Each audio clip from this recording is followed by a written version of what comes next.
بسم اللہ الرحمن الرحیم۔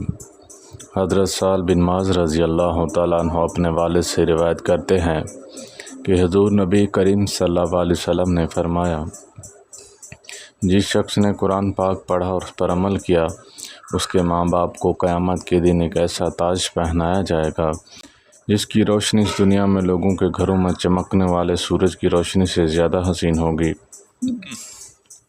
اس کے بارے میں تمہارا کیا خیال ہے جس نے خود ہی اس پر عمل کیا ہو؟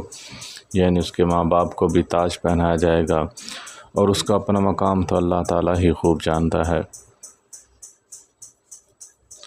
حضرت عبداللہ بن عمر رضی اللہ تعالیٰ عنہما حضور نبی کریم صلی اللہ علیہ وسلم سے روایت کرتے ہیں، آپ صلی اللہ علیہ وسلم نے فرمایا، بے شک قرآن پاک اللہ تعالیٰ کو آسمانوں اور زمینوں اور اس کے اندر موجود ہر شے سے زیادہ پیارا ہے۔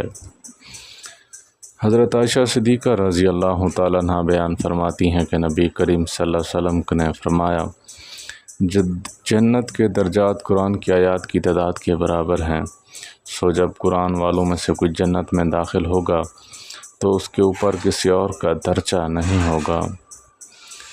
حضرت ابو ہریرہ رضی اللہ تعالیٰ عنہ بیان کرتے ہیں، نبی کریم صلی اللہ علیہ وسلم نے فرمایا کہ اپنے گھروں کو قبرستان نہ بناؤ، بے شک شیطان اس گھر سے بھاگتا ہے جس میں سورۃ بقرہ کی تلاوت کی جاتی ہے۔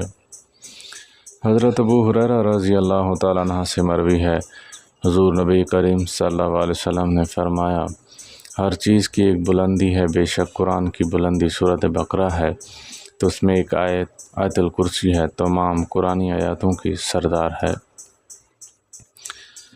حضرت ابو سعید بدری رضی اللہ تعالیٰ عنہ روایت فرماتے ہیں، نبی کریم صلی اللہ علیہ وسلم نے فرمایا، سورۃ بقرہ کی 2 آخری آیتیں جو بھی رات کو پڑھ لے گا اللہ تعالیٰ اس کی کفالت کرے گا۔ اللہ تعالیٰ ہم سب کو قرآن پاک پڑھنے اور عمل کرنے کی توفیق عطا فرمائے۔ وآخر دعوانا الحمد للہ رب العالمین۔